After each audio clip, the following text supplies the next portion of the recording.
আজকের এই ভিডিওতে বলবো আমি কোথায় আছি আর কার সাথে আছি। আমি কিন্তু আমার নিজের বাড়িতে আর থাকি না, মানে আমি আমার মায়ের সাথে কিন্তু আর থাকি না।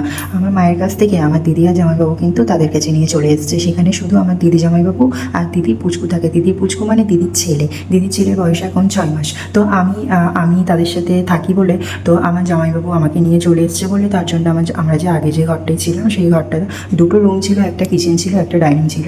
কিন্তু আমি থাকবো বলে একটু সবাই মিলে অ্যাডজাস্ট হতে একটু প্রবলেম হচ্ছিল, তার জন্য আমরা আবার ওই রুমটাকে চেঞ্জ করে আমরা আবার একটা নতুন রুম নিয়েছি। জামাইবাবু আবার একটা নতুন রুম নিয়েছে। তো আমরা সেই ঘরটাতে ছিলাম। সেই ঘর দুটো একটু ছোটো ছোটো ছিল, কিচেনটাও একটু ছোটো ছিল। তো তার জন্য আমাদের একটু প্রবলেম হচ্ছিল, তার জন্য আমরা আবার ফের একটা নতুন রুমে যাব।